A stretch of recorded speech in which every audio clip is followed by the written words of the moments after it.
Hi, welcome to TheGunBlog.ca. I am Nicholas Johnson, and joining me today is a special guest, Matt DeMille, the Director of Policy and Programs at the Ontario Federation of Anglers and Hunters in Peterborough. Matt, thank you for joining me today. Thanks for having me, Nicholas. Matt is here. We're going to have a really interesting discussion, I believe, about a report that Matt has just released, just published for the OFAH. The full name is quite a mouthful, so I'm going to look over here on my other screen. The full title is What Firearms Are Reasonable and Proportionate for Hunting in Canada? An examination of previously non-restricted firearms prohibited under SOR 2020-96. That's the government's order in council of May 1st, 2020, that effectively criminalized people who own these firearms and seeks to confiscate and eliminate these firearms from our possession. So that's where we're going to get into. We're going to do an overview right now, and then we're going to get into the details of the report and the context in the federal court cases. So Matt, tell us what is the key takeaway from your report? Well, it's really just looking at hunting firearms in a way that hasn't been done in the past. We always talk about hunting firearms, but we don't really have something that we can refer to that talks about what is a hunting firearm. And the findings, as we looked through each kind of layer of what we needed to understand what hunting firearms are, is you come up with this idea that you can't generalize, you can't stereotype, you can't put hunting firearms into bins, at least not easily. And you have to look at a lot of considerations. And that's why the report is so long, because we looked at each one of those. So it's like, don't generalize what a hunting firearm is. Yeah, I think like that's really what it came down to, is that's why we're having this conversation in the first place about, what is a hunting firearm, what's reasonable for a hunting firearm, is that we have a tendency to want to be able to come up with a dictionary definition, something that we can easily just say that's a hunting firearm. And what this report tells us is that you can't easily do that, and you can't do that quickly or by looking at a firearm in particular. You have to really look at the function of it. And I think this is why I'm excited about this conversation is, first of all, our two our two backgrounds. You have a master's in science in biology, so we have the scientist. Matt is the scientist. My background is more political science, anthropology, sociology, philosophy. So I'm more the social science guy. And Matt is a lifelong hunter. I have never been hunting. I have my Ontario hunting card, and I've done the course and stuff, but I know lots of hunters, but I have personally never been hunting. My main interest is personal protection and self-defense and that kind of stuff. So two very different personal backgrounds, two very different views. And also we're talking about property, firearms, that are not just owned by hunters or not just owned by the tactical guys, outdoor sport shooters or competitors, excuse me, or collectors. We're talking about firearms, and we're going to get into this, that are owned by everybody. Yeah, and I think that also it kind of emphasizes the themes that come out of this report. That is, it's really subjective when you start to talk about what is reasonable, what you think should be a hunting firearm, and what a lot of people think about, and the way that they judge these things is they look at it as what is necessary. But what is necessary for one person is different than for another person, and especially in a country like Canada, where when we're talking just about hunting, not about sport shooting or all the other uses of firearm, when we're just even looking at hunting, the number of different ways that people use firearms, it's actually quite remarkable. And the diversity of uses in Ontario is something that, when you really dive into, you look at and say, wow, like someone could use a firearm for this purpose, and somewhere else, just down the road, they could use it for a different purpose.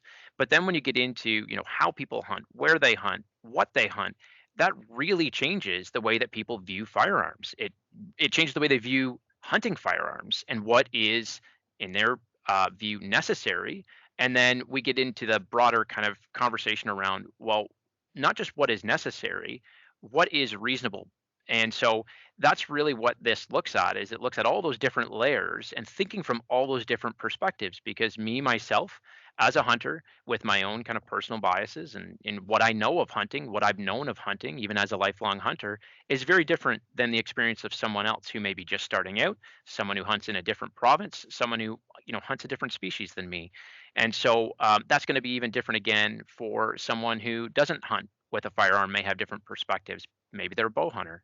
Someone like yourself who doesn't hunt, may have a different perspective altogether. And so really you start to look at that, and we all just look at things so differently. And those lenses are really important because we start to, especially with social media and the conversations, that if a hunter says, well, that firearm isn't reasonable because they've never used it, they maybe don't understand that firearm, or maybe they just don't want to use that firearm, is that really does change the conversation publicly, because people take that and say, well, that hunter said that that's not reasonable.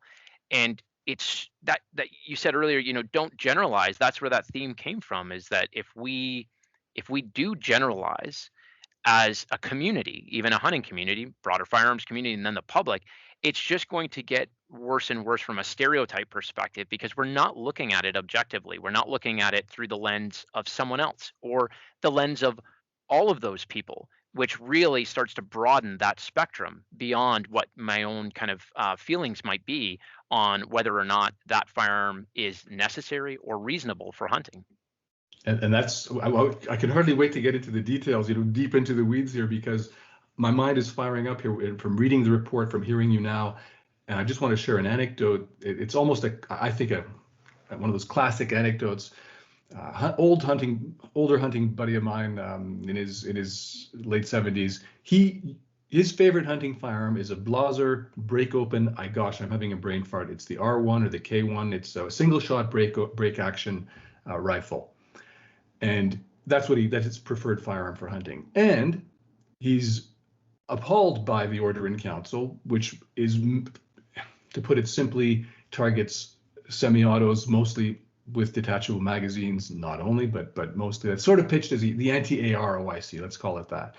And he's appalled by that because, of course, he knows principles or civil liberties or his beliefs, but also there is, for certain people, a very legitimate reason to hunt with a semi-auto magazine-fed firearm. And for me, that's interesting that even though he doesn't do that, even though that's not his thing, and we can talk about the ethics of it, the policy of it, the legality, all sorts of considerations, what I'm really struck by is that no matter what firearm you can pick, whether it's a 50 BMG bolt action or a semi-auto this or that, or a break action this or that, your research found that every single one of these items actually does have a reasonable and proportionate use for someone in the country. Is that a fair statement? Well, and there's two things there. The first one is about your hunter friend, and what makes OFAH well positioned to look at this topic. It's why we were interested in it from the beginning, is because we heard from our membership, the hunting community, about their difference in perspectives, difference in opinions on firearms, and even from what is a reasonable firearm, what should be used as a hunting firearm. And I mean, that goes way back, long before the OIC. And so that's always been of interest. And we've always had these conversations with our community, with our members, about, well, we have to look at the function of the firearm. It's really important, because sometimes we look at a firearm and it looks like something else, especially if we're not familiar with the inner workings of that firearm. Or it could just be that someone has a feeling about a certain threshold in their mind for the caliber that should be used for hunting, based on their own experience. And so that's not new. And I think it's also it's not rare that within even the hunting community, and even with the gun owning, gun using firearms hunting community, it is something that we are and have been discussing long before the OIC. And so I think that is one of the big drivers for this report. Was we've always been talking about it, but we just haven't had anything to really reference where it looked at all of the considerations, all the things you need to filter through to really say, is it or isn't it something that can or can't be used for hunting? And so that's the first part. And so, I don't think you're alone, and I don't think your hunting friend is alone. We're hearing that on a regular basis, that people feel very strongly. It's a very emotional topic for people, and they do come in at various spots on that spectrum. And so I think that that's kind of the social dynamic that we're dealing with, that has really made this a conversation that we need to have, and it's why we really pushed for doing something that would be credible, it would be impartial, it would be outside of the emotional side of things, the kind of rhetoric. And in some of the kind of writing that I've done for OFAH on this, talking about my own personal feelings, the way that I view firearms, and coming to that realization that I had, and still probably in some ways have, a relatively narrow view of things, just because of how I acquired my firearms, what I've used my firearms for, where I hunt, what species I hunt for. And so I think that that same thing that I've gone through is what I'd like all hunters to think about when they read this report, is that to go in that with that kind of open and objective perspective. So the second part of what you asked there, about what do we find when we started to really unpack that and have that objective look, get beyond the kind of narrow lens of an individual, and look at the kind of collective look at what a hunting firearm is that we found that, and I should say that the findings that we had, you said any of these firearms, is we looked at 64, and we looked at 64 firearms that were non-restricted prior to the prohibitions, the OIC prohibitions. And so we did that for a number of reasons. Is one, that there was thousands of firearms that were prohibited through the OIC, and there was hundreds that were non-restricted. So we wanted to have something that we could really sink our teeth into, something that was a little bit more manageable from a size perspective. It wasn't picking and choosing. We actually did a survey right on the heels of the May 2020 ban, of Canadians, to say, of the firearms that were prohibited, what do you use for these activities? And we asked about non-restricted firearms. We wanted to get an idea of all the uses, not just hunting, but all the uses of those non-restricted firearms. And that gave us that sample.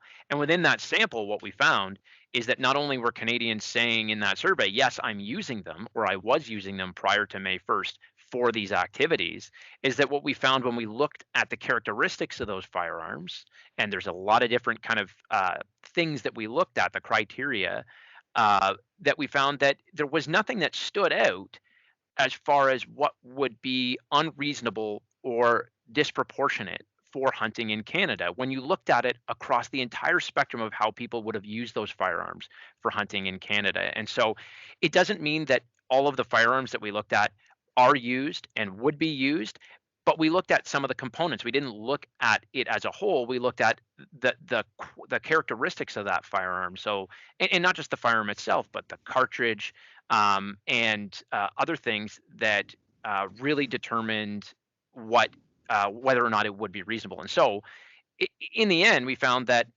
they weren't different from each other in a lot of ways.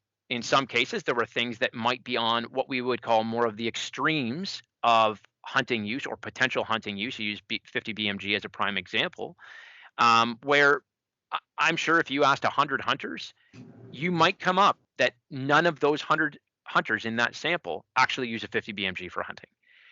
But if you expanded that to all hunters, you might find that there are people that use it. And we weren't trying to quantify. So we weren't looking at how many people, like how popular is it, or how many people do this. It was more of, is it possible? Is it reasonable?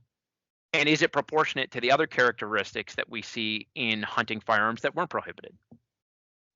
And I'm really getting that. And what's striking me right now is that kind of at least two levels of how this is enriching the debate. One is the firearm community in response to what I'm going to say is horrendous and actually quite dangerous, unjust political policy, call it that. So the shooting community versus the government, oversimplification, but that's how I'm going to say it.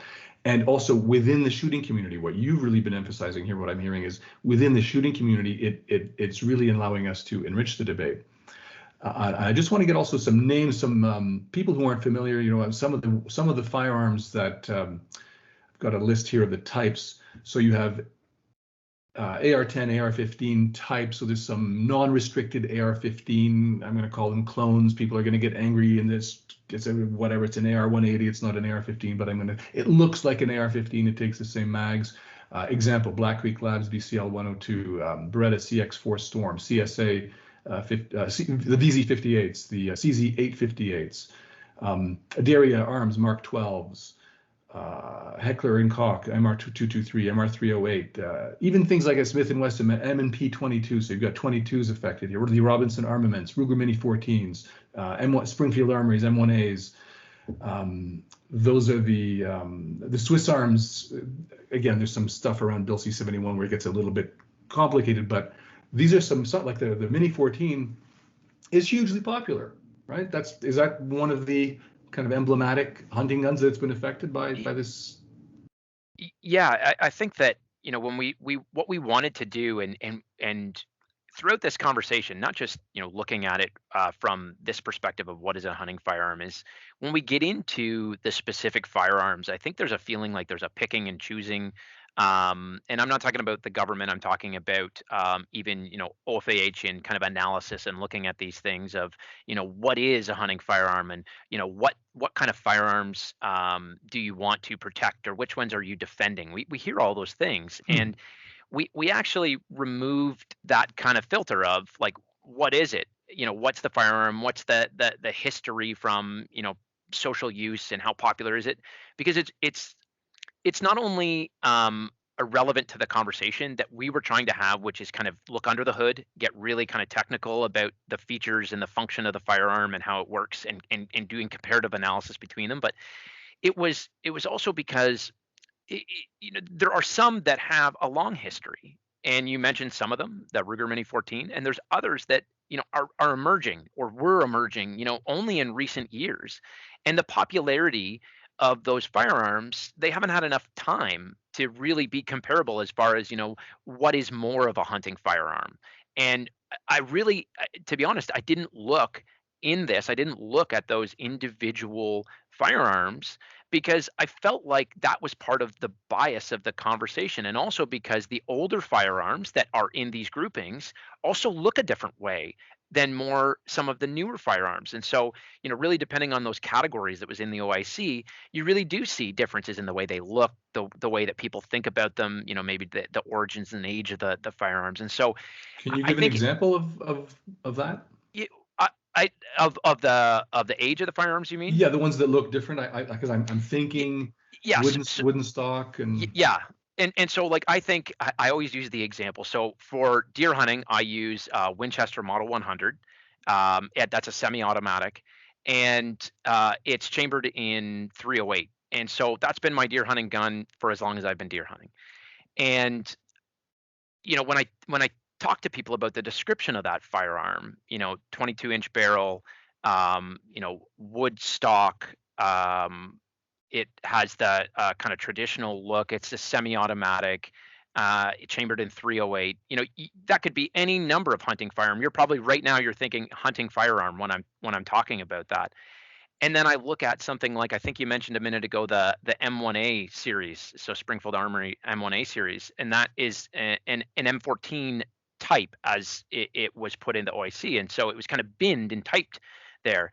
It has the exact same description of those major kind of functional features of the firearm. And so, if you were to give a verbal description like I just did, you would say, oh yeah, that's a hunting firearm. That's a kind of traditional hunting firearm. And then you'd look at it and you'd be like, ooh, there's a Picatinny rail on that, and it has those kind of military sights on it, and it looks, that looks a little bit.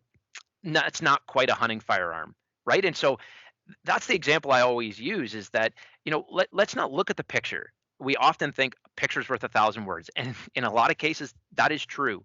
With firearms classification, it is almost the worst thing you can do, because we are so driven by what we think we know about the firearms based on their look, is that we don't have an objective opinion about how the firearm actually functions.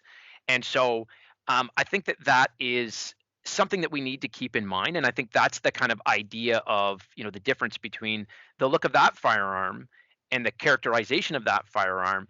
It's kind of teetering in that verbal description on, traditional hunting firearm. Most people would bin that right away. Whereas something that may, be a composite stock, we'll call it a black gun, that, has a different description, that's where people start to say, okay, well, that's different. That's a different firearm.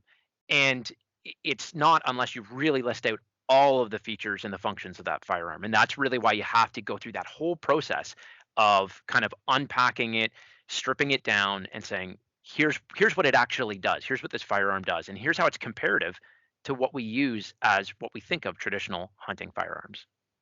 And you just reminded me of another angle. You talk a lot about, when we're focusing on guns here, but you spend a lot of the report. I was surprised, actually. It was very informative to me, talking about ammo and caliber and load and availability and bullet construction and all sorts of other things. So we got guns, we got the ammo.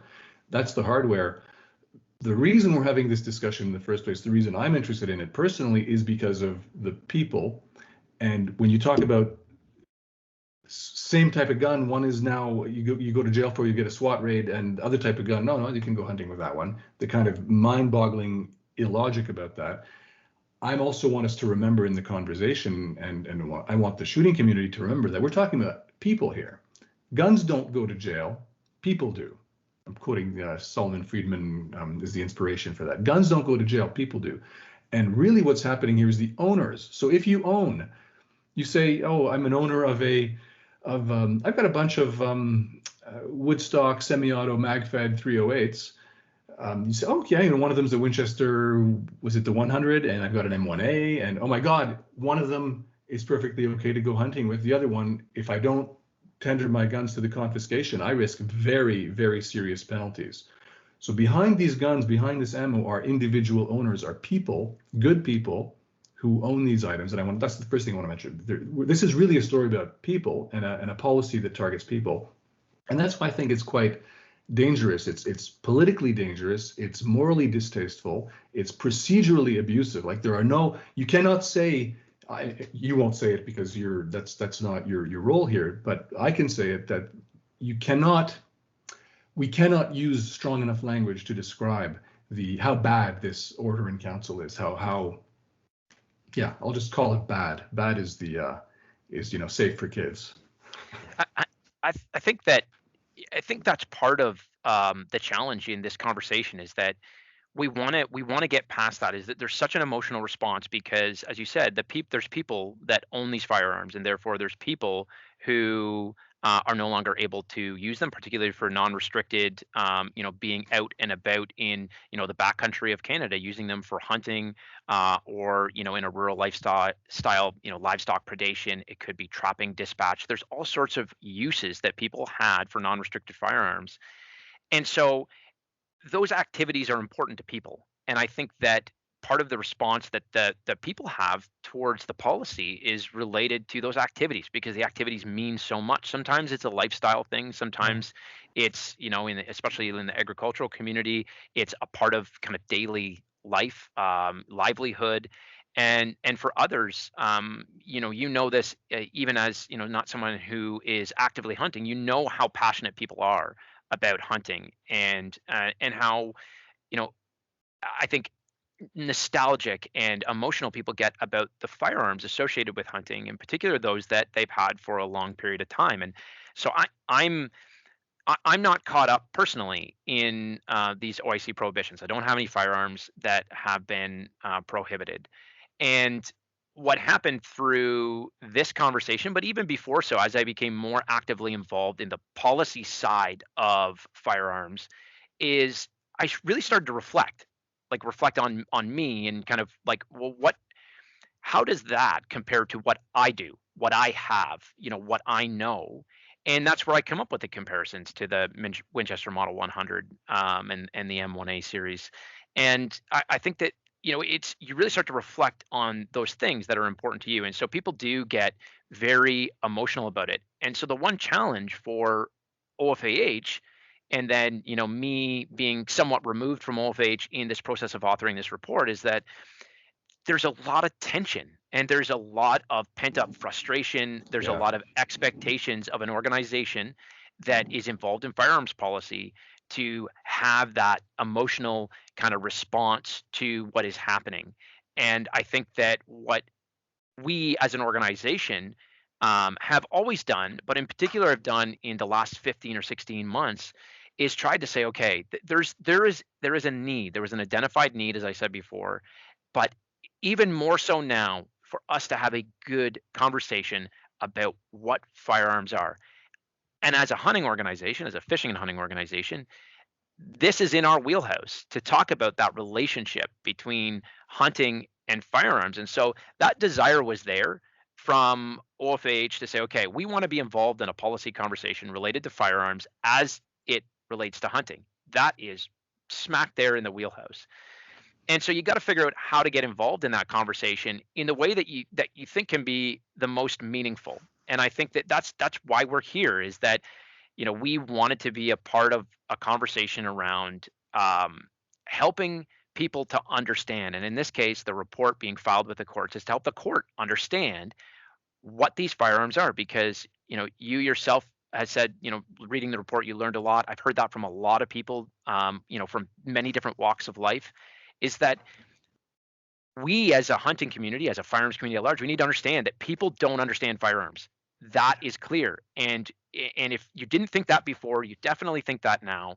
And I think that the frustration and the emotion that people have is really coming from that, I think the labeling, the generalization, the stereotyping, that kind of characterization of what a firearm owner is, what a hunting firearm owner is, and what is, in this case, what we're talking about, what is reasonable for firearms for hunting. And so it's, in the absence of having good information, you're just going to continually have this emotional debate about whether we should or we shouldn't, whether it makes sense or it doesn't.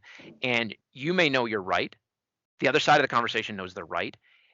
And then what happens is it's just left up to people to make a decision and try to sift through the emotional dialogue and debate to figure out, well, what are we actually talking about here? And so I think that, like, that was the opportunity here for OFAH to say, okay, you know what, there is a need. And then there is a need now that this is going into the courts. And what happens in these court discussions is it's going to inform overall firearms policy conversations related to classification, related to firearms that are used for hunting and sport shooting.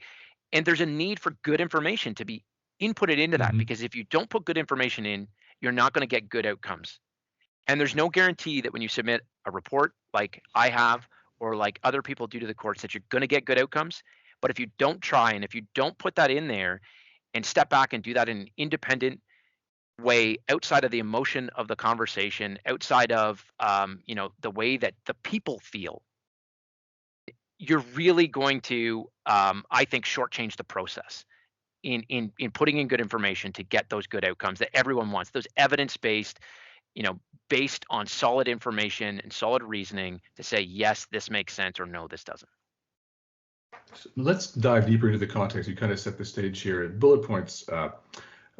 There was this order in council, mass criminalization order in council on May 1st, 2020. At some point, eventually 6 applicant groups ended up in federal court. 3 of those groups approached OFAH for support or opinion or testimony, and you became the point person for that. This report is there's a distinction there also. This is your report. This is not an OFAH report. Yes. Is that right? Yes, that is correct. So it is. So what happened is, to kind of step back, is it relates to the conversation we just had too about the challenge of 15 months or 16 months since this has all happened. Well, where was OFAH? Why are you releasing a report now? I mean, we've heard all that as well. Well, the reality is that the work started on trying to understand the underlying issues and to provide this kind of technical report on the gaps in knowledge. That started like almost immediately, because the groups that the applicants that were taking the federal government to court on this issue, there was a part of this conversation that was around hunting. And so when it was in the Gazette, there was rationale that said, yes, we know these firearms, some of these firearms were used for hunting and sport shooting, but they're not reasonable or proportionate for those activities. And that's a quote. That's a quotation from the statement that accompanied, what's it called, the regulatory impact analysis statement. Yes. So that was an actual statement, and so that's really what kind of spawned both the OFAH interest from a policy perspective, is saying, well, we know that people are using those firearms. We did the survey, they confirmed it. So now the question was, well, what makes them unreasonable or disproportionate for hunting? And so that's when everything started. So this report that was released, it was filed with the courts in late September. It was released by OFAH in October. The work actually started in, I believe, I would say like, well, actually, the survey and things that happened definitely happened in June of 2020, and we really started to roll. A lot of the analysis was done actually in the summer months of 2020 into the fall of 2020, and then it was waiting for the process within the courts to Mhm. actually be the time to file. And so a lot of this work was done early on, and it just wasn't released because it wasn't the right time for when it needed to be filed with the courts. And so I think that people have this assumption that it's, oh well, OFH waited and did this. Well, it it wasn't that. OFH actually released, the report that I did as a staff person of OFH. They released that in October, but the lion's share of that was done early on. And if anyone thinks that we started in September of 2021 to put together a 68-page report, that technical nature, that's a conversation you can't win, because like that took months and months of work to kind of, to really unpack and look at that. Gotcha. So I want to ask, can you give the names of the applicants that approached you, that who the To groups? be to be honest, I wouldn't be doing it justice, because in some cases it's multiple individuals, and so it's not necessarily organizations all the time, and so Okay, I could you don't have that okay. at my fingertips, and I wouldn't want to leave any of the applicants off of that. But I Okay, did but want to return back okay, to a yeah. question that you did ask me about this idea of, well, is it you? Is it OFH? What is it? And what it comes down to is these applicants approached the OFAH, and as the person kind of responsible for firearms policy, myself, they approached and said, this is a question, this idea of what is reasonable and disproportionate, and do you have, you know, technical information, something credible that we can put in front of the courts to talk about this. Because And OFAH is one of, if not the largest, or, you have 100 or more than excuse me, over 100,000 hunters. So one of the largest organizations by membership base on this question. Yeah, one of the largest, but also, one of the organizations with probably the longest history and involvement with firearms policy and discussions and understanding. And also, our federation is much bigger than a lot of the other hunting federations across the country. And so they don't have the same sort of staff capacity and ability to kind of do this sort of technical work. And so often, we work in collaboration with them so that we can work with all of our affiliates across the country on some of these issues of national importance. Firearms tends to be one of them, and so it's really, in a lot of cases, the OFAH just happens to be in proximity to Ottawa from a travel perspective. We have the capacity from a staff perspective to work on these things, and we also have that kind of long history, and as you said, the large kind of base of support with our membership to do so. So And you so were, you were, yeah. so we got approached by a number of the applicants interested in that question. And so it wasn't, they didn't come to me necessarily and say, "Oh, Matt, we need you to do this." It was, have you answered that question? And I'm having these conversations and been having the same questions in my mind about, well, we've been doing this survey. We know that people are using these firearms for hunting in Canada. We don't know to what degree people are using them, and which firearms are caught up are ones that were used for hunting. We have a pretty good idea of what some of them are, but what makes them unreasonable and disproportionate? We couldn't answer that question. We couldn't understand, because there was no deeper rationale in that regulatory impact statement. And so we said, we have the same questions. And so, OFAH kind of gave me the ability to go out and say, you know what, spend the time to actually figure that out. And the great thing about this is that we don't have policies as an organization that would prevent me from looking at this objectively. We, in most cases, the exception probably is firearms, we are mostly looking at what I would say are kind of biological, kind of science based policy. That's what a lot of fishing and hunting policy and how we look at it. That's what it is. And so we pride ourselves in being a science-based organization, and that translates not necessarily in that kind of the biological sciences, that traditional resource management type of perspective on policy, but it's the same principles in that we wanted to have an evidence-based approach where we really strip it down, we look at the kind of technical aspects of it, and then we look at it from an evidence-based perspective. And so that's kind of how we launched into this. And then, it was up to me as an individual, because when you're providing this information to the court, they want it to come from an expert witness. They want it to be an individual, and it has to be sworn under oath that this information, is coming, and it has all those kind of rules around being kind of independent and being impartial, and making sure that you're informing the courts in that way. And so that was really important for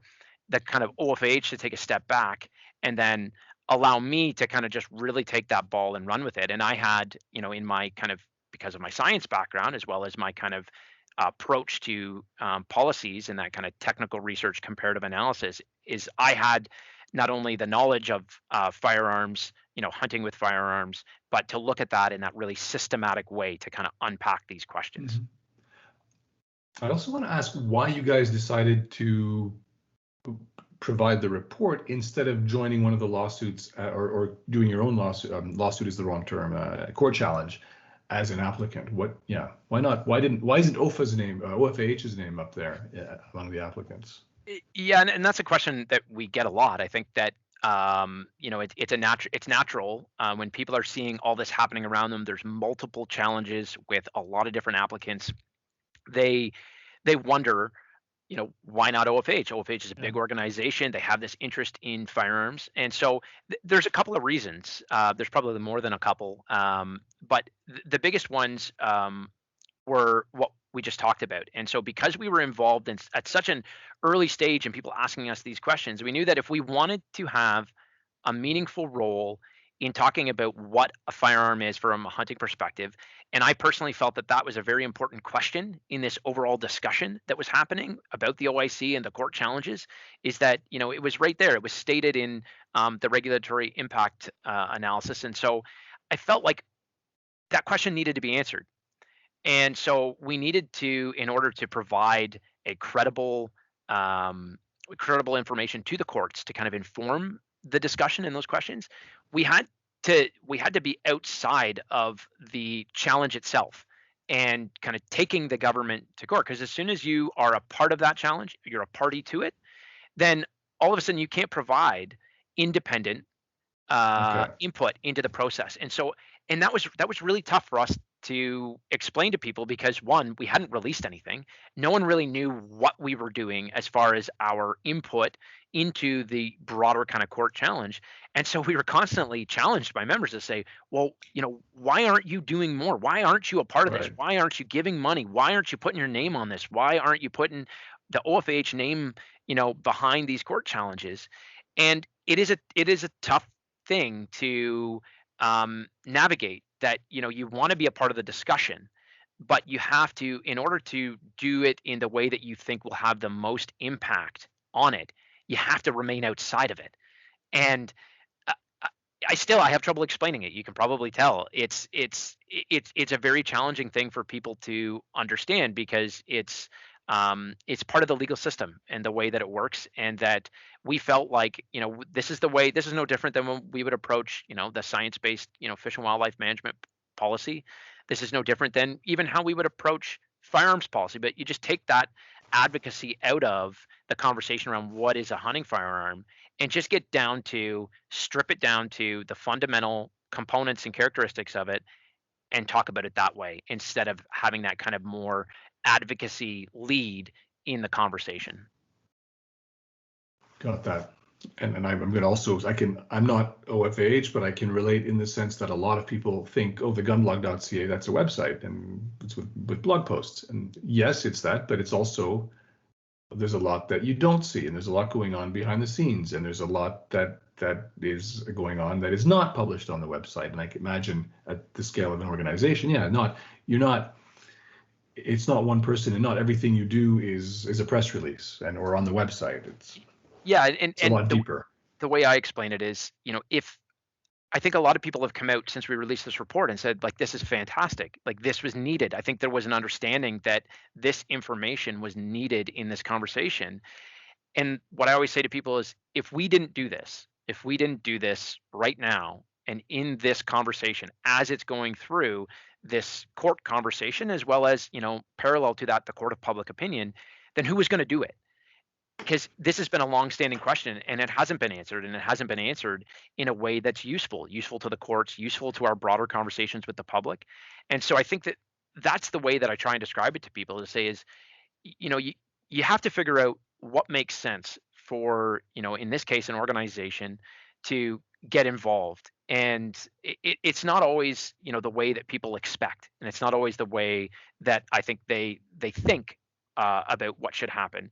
And it's going to take a while for us to try and explain that to people and talk to them about it and get them to understand that this was our stake in this conversation. It was really to inform this idea of, in a very systematic and technical way, what is a hunting firearm. And hopefully this report, through these court discussions, but beyond that, is that hopefully that influences good evidence-based conversation around what is a hunting firearm. And that's the meat of the report. And the way I think of the report, and please, I'll make this a statement, then you'll tell me if it's right or wrong. You start with this question that people come to you with: Can you help us figure out what is a hunting firearm? So you come with your own biases and assumptions from being a lifelong hunter, and you start to look at it deeply, systematically. That's the report I find very systematic. You can really tell it's a scientist here. Is it a question of operations, mechanics, functionality, size?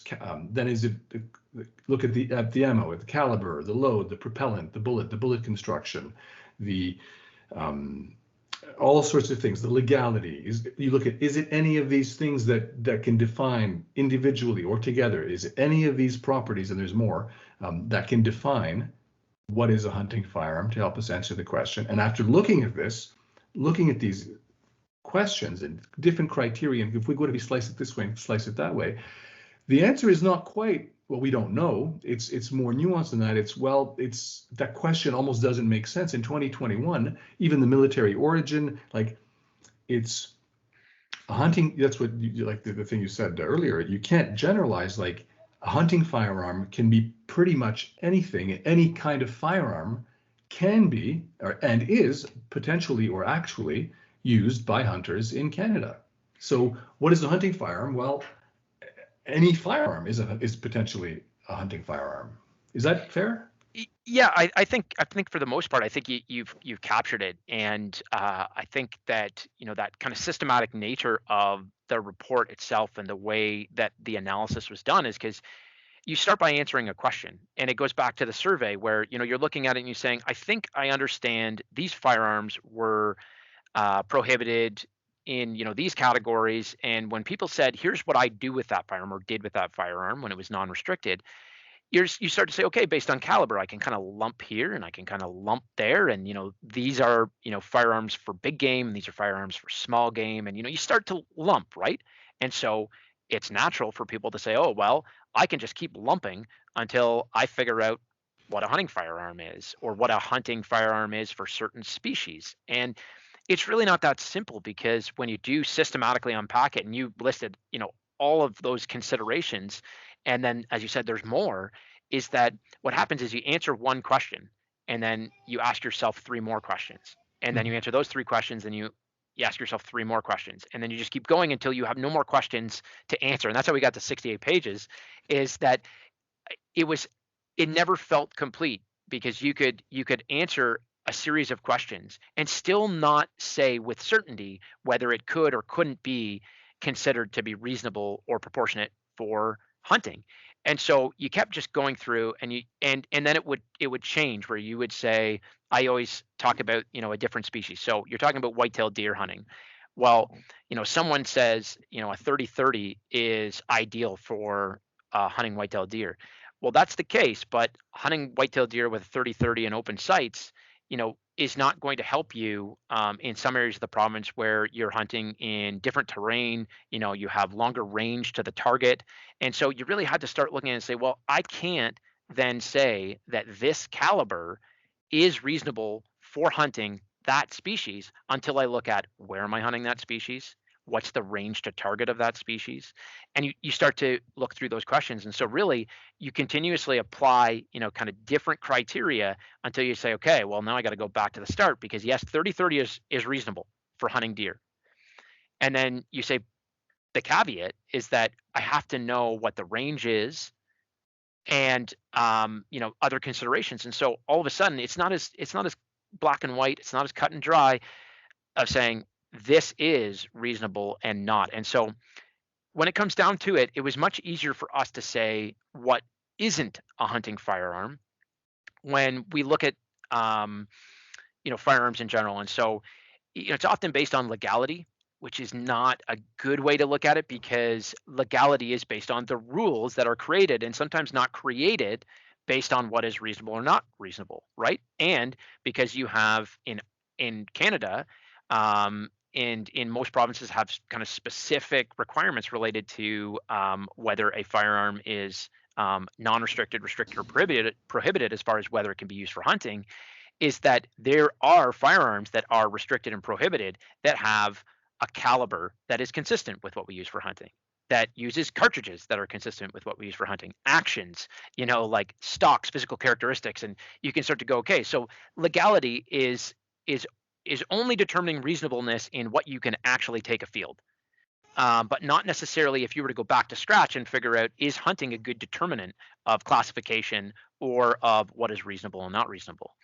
Then really what you look at is, and some of it is nested within that idea of what's restricted, more restricted or prohibited compared to non-restricted, is automatic action. So in this report, I think the findings, we talk about actions. All actions of those firearms that were prohibited by the OAC are reasonable, because they are actions that we see across the board used for different activities, non-restricted, restricted, and even prohibited in some cases. And so the only exception is automatic actions, but automatic actions have been prohibited in Canada for a long time. And so again, not really a good determinant of, kind of pre-OIC, what was reasonable for hunting and not hunting. We did talk a little bit because the OIC talked about things with explosive payloads. So we're talking about mortars, those sort of things. Yeah, and so we did touch on that, but it just to distinguish and to say, okay, that is not necessary or reasonable or proportionate for hunting, and there's obvious reasons, and we didn't get into the details of why. I think that that's commonly accepted. And so, we're starting to look through what all of those different things are. And then I think the other, I would say, important consideration, and one that was, specifically identified in the OIC, is the idea of high capacity magazines. And so when you talk about high capacity magazines, just like automatic actions, they have been prohibited in Canada for a long period of time. And so again, you also have other layers within hunting regulations in Canada that limit the capacity of firearms while hunting. And so there's that extra layer outside of what we think of just in general as far as capacity limitations. And so again, that's not really a determinant of what's reasonable or not. And so it really depends on species and the situation and, the jurisdiction that you're hunting in. And so those things, they do define kind of what is, reasonable for hunting in Canada. But that's almost as far as you can go as far as creating a bin. And really, that's only just cutting off the very outsides of this conversation about what is possibly a reasonable or proportionate firearm to be used in hunting. And so it doesn't really help inform the question of the OIC, because the OIC wasn't looking at automatic actions. It wasn't looking at explosive payloads for things like mortars and grenade launchers and those kind of things. And it wasn't looking at high capacity magazines as far as whether high capacity magazines should or shouldn't be legal, because they are already illegal in Canada. And so it wasn't helping, those things weren't really helping to further inform how we draw any sort of kind of white lines on the road of saying this is what is reasonable and proportionate for hunting. It's I would encourage everybody to look at this report, even if you don't read it. What you say, Matt, in the, I think it's the introductory blog entry, at least read the executive summary. It'll give you a flavor, and you can scroll through the report, but I recommend everybody read it. And I just also want to say one thing about what you call high capacity magazines. For me, a high capacity magazine is 120 round drum and over. I think also Canada banned standard capacity magazines. Just had to say that. And a question, while you're saying that, I know we love the car analogy, right? Everybody loves when you compare the guns to cars in traffic. But the question is, I think we can actually have a useful thing here. If someone said, what is a reasonable and proportionate hunting vehicle?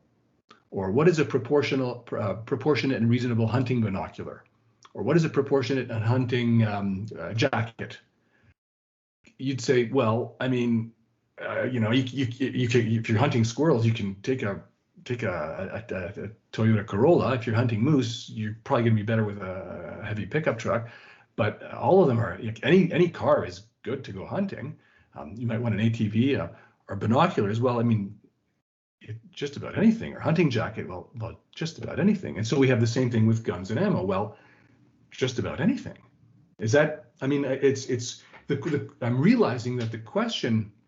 There's no stupid questions. It's a good question, but you realize very quickly, as soon as you think about it, and you've thought about it for 18 months, the question is too simplistic. It doesn't really make sense. It's not a question like how do we even get to this question? Who would ask that kind of question? What kind of binoculars are good for hunting? Like, you can have a discussion about that, and you might have pros and cons depending on.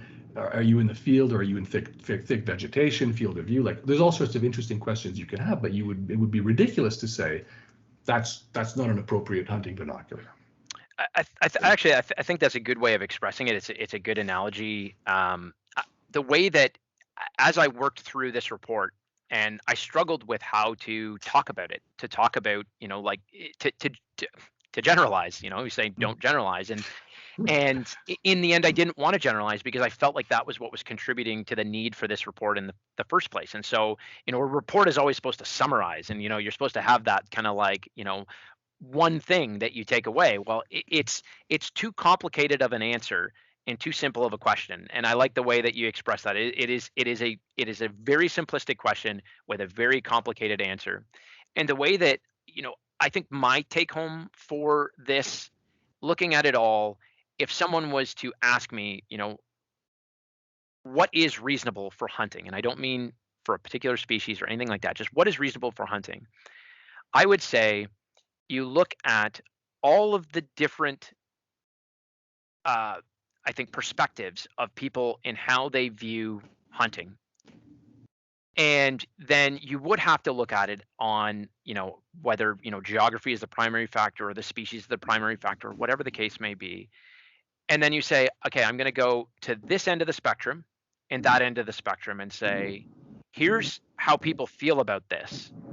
And here's what it's reasonable to use, that 30-30 for deer, close range with open sights, but it's also reasonable to use a 30-06 with a high-powered scope at a much farther range. And that everything in between what those two levels of reasonableness is something that we should consider to be reasonable for hunting in Canada. And you unfortunately have to do that a number of different times, or if you want to look at all the geographies, all the species, all of those different things in the report that are unpacked, then you have to put those goalposts a little further apart. And I think that, that's the way that we need to look at it, is not just about, what does Matt DeMille think is reasonable for hunting that species? Because I'm going to use my geography, I'm going to use my experience, I'm going to use my kind of history of use of firearms to say, well, that's what you need. That's what you need for a firearm. And I think you have to actually say, okay, well then, what are those 10 other people, 100 other people, 1,000 other people in different geographies with different experience, different understandings, and different needs as far as hunting? And if those fit what is proportional to what we use across the board for different types of hunting, if that is what we think is reasonable based on the caliber, based on the function of that firearm, then it shouldn't be subjective. So it can be subjective to you, and it can be subjective to me, and it can be subjective to 1,000 other hunters. But when we talk about policy, we have to take all of that subjectivity and find out what the endpoints are on that. And those boundaries are relatively hard to define, and there's very limited criteria that we would push to outside of those boundaries based on this report and what we know of the function of firearms based on their action, based on the calibers, based on the cartridges that are used, based on those kind of functional properties of a firearm. As you said right off the beginning, almost all of that fits in here. And I think that that's the important thing for people to remember. It may be different than what they know. It may be different than what they're even comfortable with based on their own experience, but it may be something that another hunter is comfortable with, and it doesn't mean that it's not reasonable. I'm also just realizing we assumed, or at least I assumed, that people knew something which maybe they don't, that the government is selling this as, oh, we're cracking down on these evil terrorists who have these military style assault weapons, because these are bad, these are things that only bad evil people would use. And you didn't get into, I think quite deliberately, you wanted to avoid any kind of discussion about the government's motivations, the government's dishonesty, the absolutely misinformation, the mischaracterization. Essentially, they're running a scam on the Canadian public. And for me, what's sad is a lot of gun owners actually believe this and actually, anyway, different thing. You didn't get into that at all in this report. That was quite deliberate, right?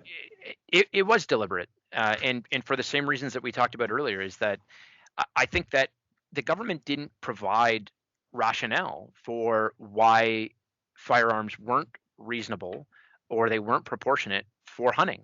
They just said that they weren't.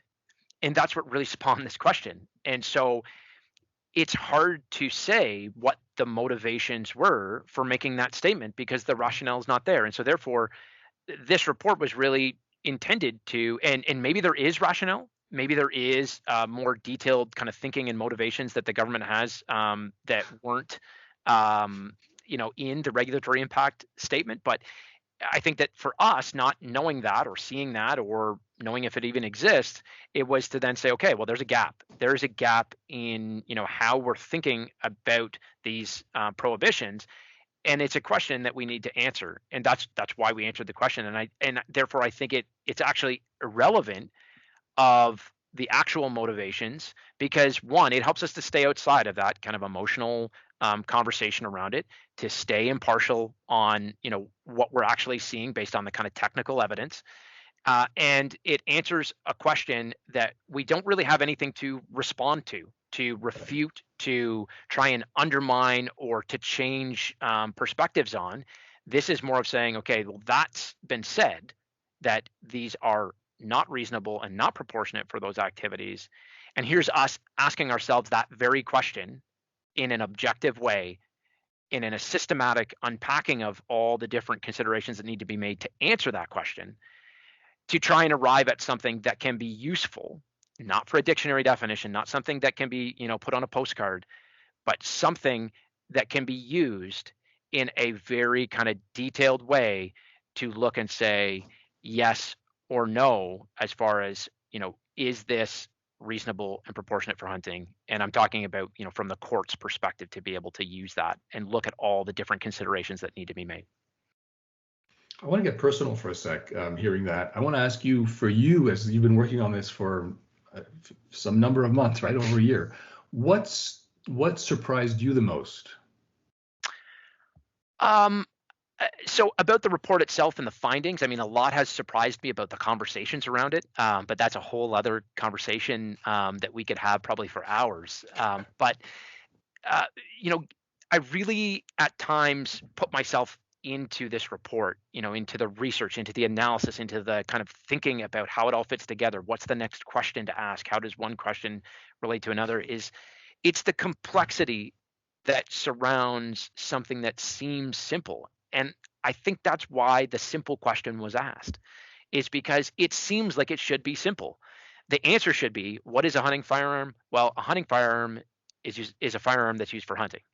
Like, you know that It's that's that the simple. that's the simple answer. But when you actually look at it and you lift up the hood and you start to really look at it, you say, well, like, that's fascinating, because I was reading and talking to people about hunting that wasn't even hunting to me. I've never hunted antelope. I've never hunted, sheep on a mountain hunt. I've never even been on a mountain hunt.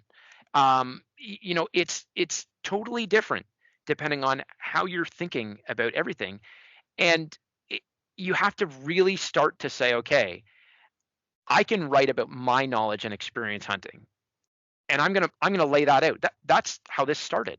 You start with what you know, and then you hit a point where you don't know something, and you ask a question, and then you dive a little deeper, and then you're like, huh, well, I didn't know that. And you dive a little deeper, and you dive a little deeper. And so I'll give you an example. I don't have a firearm that has a Picatinny rail. I don't have, I was not familiar. I didn't, other than knowing what Yeah. it was and being able to look at it, like, and say that's what it is, I couldn't have told you anything about it. But during the research, you start to look at the origins of it, why it was created, how it was used in the beginning, how it's used in the civilian market, and starting to really look at it at all of those levels. And it wasn't just that, it was all the features and functions of a firearm that went way beyond, what I would traditionally think of as what I need to know for a hunting firearm. And that's really what triggered me to turn this into something that had to be about, more than just my knowledge. It had to be about research of everybody's, understanding of what a hunting firearm is, because that's the only thing that's going to work across Canada and in different situations. And so it was this personal awareness that what a hunting firearm is so big and broad, and so subjective depending on everyone's own experience and where they hunt, how they hunt, what they hunt. And it's actually quite fascinating. And 68 pages doesn't do the justice of actually truly understanding the nuances of all that. It does just kind of scratch the surface and give you the highlights of how it all fits together. And getting also that you changed, like the person who went into this research. And I love, by the way, that post where you talk about your firearms passed by your dad, and you name them, and you give the context, and it adds also the really human, like we're talking about hardware and cold hard steel and wood and plastic and stuff, but there's also a really human. I found that report, that blog post of yours, really it adds an important human element. But I'm getting the impression that of a changed man, a man who went into this report is not the same guy who came out of it. Yeah, and I think that I think my mind was open when I started the report. I think that, being around a lot of different hunters in Ontario and talking to them about, firearms and firearms policy, you really start to build an understanding that, there's more than what you know. There's more than the guys in your hunt camp. There's more than, the colleagues at work, and, in your kind of circle of friends. Is that you really start to understand that, everyone looks at this a little bit differently. Uh, but it put it completely into perspective for me, when doing this research and kind of putting it all together and appreciating how, like everything, it's never as simple as you think it is, and as your basic perceptions are of something. And so I think there has been a change there. I think just more, in increasing kind of open-mindedness about what a hunting firearm is, and that what I've been stressing to, our members and everyone that I talk to about this is that that's all we're asking for, even within our own hunting community, and outside to the general public and the broader firearms community, is just think about things from another perspective. Have that open mind. Think about how others view firearms, how they use firearms, why firearms are important to them. And I had to look at my own firearms, like I said, where, I hunt with a semi-automatic firearm, both for, waterfowling and for deer hunting. And so, you start that conversation of, okay, well, what's different about my firearms, and how I use them for hunting relative to, what other people think, and how they use their firearms. And I had never had to have that conversation with myself, because my experience was quite limited when I started hunting. I was, multi-generation hunter, so I had, my father and my grandfather. Actually, both my grandfathers hunted with me when I was younger, and I had access to firearms through them. They said, "Here's your firearm. Here's the, cartridge that you're going to use, and here's how you use the firearm." All the basic stuff. But it wasn't until my father passed away and I inherited these firearms, and I had the firearms I needed to do the hunting I wanted to do, that I started to teach myself about firearms, the specific functions, the considerations that I need to make as a hunter, as far as, the loads that I was going to use, what cartridge when for what species, and, what type of hunting. And you really need to educate yourself on that, especially if you do have, strong mentors that, put those firearms, in front of you and, help you along. You don't ask some of those questions, but there's a lot of adult onset hunters today that they look at firearms in a much different way. They don't have a mentor. They don't have someone who's saying, "Hey, here's a firearm that I'm going to pass down to you." It's, I've got to go buy a firearm. So then they do the research and they think about all those characteristics that we unpack in this report to say, am I going on mountain hunts? Do I hunt in the prairies? Do I hunt in, the thick woods of, Northern Ontario? What do I need in a firearm to go hunting? And so I really feel like, for someone like myself, it's, getting past what I knew and taking it to the next level to understand. And I feel kind of really good about, my awareness of broader hunting firearms beyond, what I need to do the hunting I do on a year in, year out basis. And so I think it's actually helpful for me in talking to hunters from across the province, when they're talking about firearms policy and how things relate to them, affect them. You can put yourself in their shoes a little bit better. It's almost like it's a mini thesis or a very long essay. That's It's what it felt yeah. like. I'm done research in grad school, and this, the long nights and the kind of extended hours, and losing yourself in the content and the research is, it felt a lot like that. It was kind of like I was doing a mini thesis on this topic, but it also, it's a very rewarding thing to kind of look at something so completely and to feel like, you've got it kind of, like I said, I got to a point where I didn't have any more questions to ask myself, and that feels really good. Well, I'm glad I could ask you some questions, and but seriously, Matt, I'm gonna close out now, and I'll give you back the for a closing word, maybe to, if you could say one thing that you'd like the court to consider, or you'd like Canadian gun owners to consider. I'll invite you to say that, but just for now, I'm going to say thank you for having for the work you did and for sharing it with me and the members of OFAH and the members of and viewers of TheGunBlog.ca. So yeah, what would be back to that question? What is, if you could, if you could only do one thing that you'd like the court and gun owners to walk away from all this, what would that be? It's, like I said, it's such a complex topic that it is hard to kind of sum up in, one thought. But I think that my message, and this is for everybody. It's for the courts first and foremost. That's where, what this was intended for and where it's filed. It's for the firearms community, the hunting community within that firearms community, and then the broader public. Is that the message is the same? Is that regardless of what you know, regardless of what you think you know about what a firearm is, in this case, what a hunting firearm is that it's important to not generalize, keep an open mind, and think about what what is, in this case, reasonable and proportionate for hunting for everybody, and all the considerations that need to be made to come up with that kind of determination that something is or isn't reasonable. And I think that the most important thing is to not judge a book by its cover. In this case, not judge a gun by its look and appearance. I think that's really what gets us into these conversations. And this report is intended to say, okay, the look and the appearance is only one very small consideration that we need to make. Let's look inside the firearm at the function of that firearm. And that's really going to tell us whether that is reasonable or not reasonable for hunting in Canada. Matt, that'll be the last word.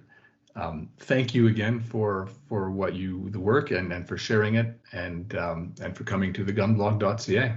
Yeah, thank you for having me and this opportunity to not just, put the report out there, but to talk about it. I think that's really important, and hopefully we can continue to talk about it. Thanks again. Thanks.